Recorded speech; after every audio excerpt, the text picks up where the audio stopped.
Assalamualaikum warahmatullahi wabarakatuh. Saya akan membahas tentang data warehouse.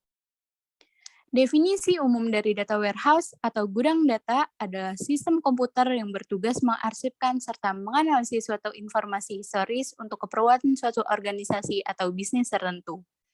Data yang dikelola bisa berbentuk data terkait penjualan dan pendapatan. Data warehouse termasuk dalam salah satu parameter penunjang aktivitas business intelligence karena menganalisis suatu informasi secara terstruktur hingga bisa menciptakan data yang lebih akurat untuk mendukung keputusan suatu industri. Adapun manfaat dari data warehouse. Yang pertama, membantu dalam mengambil keputusan di mana informasi tersebut haruslah kredibel dan berdasarkan fakta yang ada. Yang kedua, mudah dan cepat dalam mengakses data di mana pengguna dapat berinteraksi dengan sumber secara cepat dan lebih efisien. Yang ketiga, menciptakan konsistensi data. Dikarenakan data warehouse merupakan sistem yang dapat mengumpulkan berbagai informasi dari platform yang berbeda, sehingga dapat diubah menjadi format tunggal agar dapat digunakan dengan baik. Manfaat yang keempat itu menghasilkan return of investment. Return of investment adalah tingkat rasio antara jumlah laba bersih dan biaya investasi yang dihasilkan dari beberapa investasi pada sumber daya yang ada. Manfaat kelima yaitu menyediakan historical intelligence. Fungsi ini dapat membuat prediksi bisnis di masa yang akan datang. Materi ketiga yaitu traditional data warehouse using on-premise server. Traditional data warehouse merupakan serangkaian server penyimpanan data, dan aplikasi multitingkat. Biasanya merupakan solusi lokal atau on-premise solution yang menjadikan pembaruan dan pengelolaan teknologi mereka sebagai lapisan overhead dukungan tambahan. Ada beberapa komponen struktural berbeda yang dapat disertakan dengan on-premise data warehouse tradisional. Semua data warehouse memiliki lapisan pengguna untuk analitik data tertentu atau tugas penambangan data. Jika sumber data atau jenis struktur lain sebagian besar berisi jenis data yang sama, maka sumber tersebut dapat dimasukkan ke dalam struktur gudang data dan dianalisis langsung melalui lapisan pengguna. Adapun faktor yang menunjukkan mengapa gudang data AWS Redshift adalah pilihan yang lebih baik dari gudang data tradisional. Faktor berikut yaitu yang pertama arsitektur, lalu pertunjukan, lalu ETL dan transfer data, ada skalabilitas, harga, pemeliharaan, dan juga keamanan data. Materi selanjutnya yaitu modern data warehouse. Data yang semakin besar dan juga penggunaan data yang semakin besar membuat kita harus memikirkan kembali cara untuk menanganinya. Data mengalir dari berbagai sumber dalam berbagai format, dan perusahaan tidak dapat menyimpan dan memproses data untuk digunakan di seluruh organisasi mereka. Maka, modernisasi data warehouse pun diperlukan. Hal ini memungkinkan perusahaan untuk dengan cepat menskala gudang data mereka agar sesuai dengan kebutuhan spesifik mereka. Adapun keunggulan dari modernisasi data warehouse, yang pertama yaitu skalabilitas yang tinggi, membuat Anda tidak perlu lagi menambah perangkat keras ketika kehabisan memori. Keunggulan yang kedua itu integrasi yang simpel, menjadikan data menjadi lebih berguna. Materi selanjutnya yaitu data warehouse using cloud computing. Cloud computing berbeda dengan software on-premise. Dalam on-premise, sebuah perusahaan menyimpan seluruhnya in-house. Sementara itu, di lingkungan cloud, hanya penyedia cloud yang menyediakan seluruhnya untuk Anda. Ini bisa membuat Anda membayar secukupnya berdasarkan cloud yang digunakan. Lalu ada Redshift sebagai data warehousing di AWS. Yang pertama itu ada Redshift Architecture.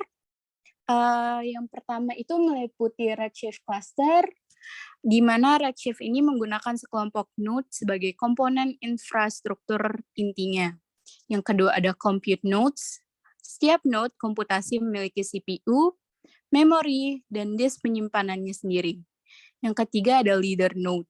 Leader Node bertanggung jawab untuk semua komunikasi dengan aplikasi klien. Yang keempat ada Node Slice, di mana semua compute node terdiri dari slice. Dan setiap slice ini memiliki porsi, memori, dan disk compute node yang ditugaskan untuk melakukan operasi query. Dan yang kelima itu ada Massively Parallel Processing atau MPP. Redshift memungkinkan menggunakan MPP untuk memprosesan cepat, bahkan untuk query paling kompleks dan kumpulan data dalam jumlah besar. Redshift memungkinkan pengguna untuk memilih dari dua jenis node. Yang pertama ada node dense storage, dan yang kedua itu ada node dense compute. Cluster Redshift dapat ditingkatkan dengan meningkatkan jumlah node atau meningkatkan kapasitas node individu atau keduanya. Di sini ada columnar architecture. Data di Amazon Redshift Data Warehouse disimpan dalam mode kolom yang secara drastis mengurangi I/O pada disk. Penyimpanan kolom mengurangi jumlah permintaan I/O disk dan meminimalkan jumlah data yang dimuat ke dalam memori untuk mengeksekusi query. Lalu ada compression. Kompresi data adalah salah satu faktor penting dalam memastikan kinerja query. Ini mengurangi jejak penyimpanan dan memungkinkan pemuatan data dalam jumlah besar ke dalam memori dengan cepat. Karena penyimpanan kolom, Redshift dapat menggunakan pengkodean kompresi adaptif tergantung pada tipe data kolom. Lalu ada data distribution. Data dialokasikan ke irisan berdasarkan gaya distribusi. Ada 3 style. Yang pertama itu di-style event, lalu di-style key, dan yang terakhir ada di-style all. Adapun pertimbangan kinerja query-nya. Yang pertama, distribusi yang tidak merata merusak query, lalu redistribusi data tersebut mahal. Di sini ada short key yang meliputi compound and interleave.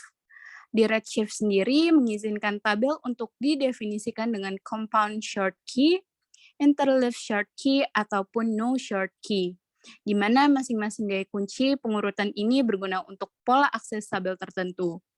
Dalam praktiknya, kunci pengurutan compound paling sesuai untuk sebagian besar beban kerja di Redshift. Yang pertama, compound. Compound key terdiri dari semua kolom yang tercantum dalam definisi short key. Short compound key paling berguna saat filter query menerapkan kondisi, seperti filter dan gabungan yang menggunakan awalan kunci pengurutan. Lalu berikutnya ada interleave. Interleave short key dapat memberikan bobot yang sama untuk setiap kolom di Redshift short key. Interleave short key dapat memindai banyak blok dan dapat memfilter yang lebih spesifik dengan lebih cepat dibandingkan dengan kasus yang tidak di-shorted. Selanjutnya itu ada Aqua atau Advanced Query Isolator, di mana Aqua ini mengambil pendekatan baru untuk pergudangan data cloud. Aqua membawa komputasi ke penyimpanan dengan melakukan sebagian besar pemrosesan data pada SAS inovatif. Ini menggunakan prosesor yang dirancang AWS dan arsitektur scale-out untuk mempercepat pemrosesan data melampaui apapun yang dapat dilakukan CPU tradisional saat ini. Lalu selanjutnya ada ingester technique. AWS Data Ingestion adalah layanan yang memungkinkan Anda memindai data dari server lokal ke cloud. Adapun standard view versus material view in AWS. Yang pertama ada standard view, yaitu melakukan komputasi data setiap tampilan digunakan, lalu tidak ada data yang tersimpan di disk, lalu digunakan sebagai alat bantu menata objek dan query logika dalam database. Dan yang terakhir, query perlu membuat referensi langsung ke tampilan tersebut. Lalu ada materialized view, berfungsi dan dibutuhkan pada saat sistem Anda berjalan dan sudah banyak data yang berjalan serta sistem membutuhkan data yang real time, lalu melakukan komputasi, penyimpanan, dan memelihara datanya dulu di SQL khusus. Selanjutnya, tidak perlu melakukan komputasi ulang, memperoleh performa lebih cepat saat query menggunakan sebagian ataupun sekumpulan data, dan yang terakhir tidak perlu mengubah kode aplikasi tanpa membuat referensi. Lalu materi berikutnya, BigQuery sebagai data warehousing di Google. Yang pertama itu BigQuery Architecture, Dremel, Borg, Jupyter, dan Colossus.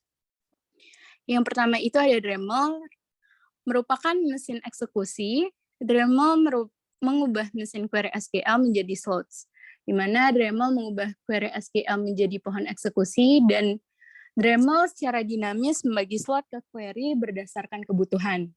Menjaga keadilan untuk query serentak dari banyak pengguna. Satu pengguna bisa mendapatkan ribuan slot untuk menjalankan query. Yang kedua itu ada Borg, memberi ribuan inti CPU yang didedikasikan untuk memproses tugas. BigQuery memanfaatkan Borg, sistem pengelolaan klaster skala besar Google. Mixer dan slot semuanya dijalankan oleh Borg yang mengalokasikan sumber daya perangkat keras. Lalu selanjutnya ada Jupyter, yaitu selang yang menghubungkan Dremel ke Colossus. Di antara penyimpanan dan komputasi ada Shuffle, yang memanfaatkan jaringan Jupyter milik Google untuk memindahkan data dengan sangat cepat dari satu tempat ke tempat lain. Dan yang terakhir itu ada Colossus, yaitu tempat penyimpanan data. BigQuery memanfaatkan format penyimpanan kolom dan algoritma kompresi untuk menyimpan data di Colossus, yang dioptimalkan untuk membaca data terstruktur dalam jumlah besar. Dan Colossus juga menangani replikasi, pemulihan ketika disk macet, dan manajemen terdistribusi sehingga tidak ada satu titik kegagalan. Selanjutnya itu ada columnar architecture, di mana dua solusi klasik adalah DepMap dan Run Like Encoding atau RLE. Saat membuat query data ke BigQuery, Anda dikenai biaya berdasarkan ukuran data, di mana ukuran data dihitung berdasarkan ukuran tipe data dari setiap kolom. Lalu materi selanjutnya ada compression. BigQuery memisahkan penyimpanan dan komputasi serta memungkinkannya untuk menskalakan secara independen sesuai permintaan. Struktur ini menawarkan fleksibilitas dan kontrol biaya yang luar biasa bagi pelanggan karena mereka tidak perlu menjaga sumber daya komputasi mereka yang mahal, tetap aktif, dan berjalan sepanjang waktu. Di sini berikutnya ada partition and cluster. Pertama itu gunakan clustering. Dalam keadaan pertama, tidak memerlukan jaminan biaya yang ketat sebelum menjalankan query. Yang kedua, membutuhkan lebih banyak perincian daripada yang dimungkinkan oleh partisi saja. Lalu gunakan clustering saat query biasanya menggunakan filter atau agregasi terhadap beberapa kolom tertentu, dan yang terakhir, kardinalitas jumlah nilai dalam kolom atau kelompok kolom besar. Gunakan partition dalam keadaan pertama, ingin mengetahui biaya query sebelum query dijalankan. Kedua, memerlukan manajemen tingkat partisi. Dan yang terakhir, ingin menentukan bagaimana data di partisi dan data apa aja yang ada di setiap partisi. Mengapa lebih suka clustering daripada partition? Digunakan itu dalam keadaan yang pertama. Partisi menghasilkan sejumlah kecil data per partisi, kurang lebih dari 1 GB. Yang kedua, partisi menghasilkan sejumlah besar partisi di luar batas tabel yang dipartisi. Lalu, mempartisi menghasilkan operasi mutasi yang Anda sering mengubah sebagian besar partisi dalam tabel, misalnya dalam setiap beberapa menit. Dan yang terakhir, menggabungkan partisi dengan pengelompokan. Berikutnya ada ingester teknik, mengambil data dari database untuk mengambil setiap perubahan data pada batch processing dan real-time processing. Dan berikutnya itu ada standard view versus material view in BigQuery. Yang pertama itu ada standard view, di mana standard view ini digunakan untuk query yang kompleks dan dapat memudahkan pengguna sehingga tidak perlu meningkatkan logika, tidak disimpan pada disk. Lalu yang berikutnya itu ada materialized view. Berikut adalah karakteristik utama BigQuery materialized view. Yang pertama itu ada perawatan nol, di mana dihitung ulang dari latar belakang ketika tabel dasar berubah. Lalu berikutnya ada data baru, di mana materialized view mengembalikan data baru, dan yang terakhir itu ada penyetelan cerdas. Kurang lebihnya mohon maaf. Wassalamualaikum warahmatullahi wabarakatuh.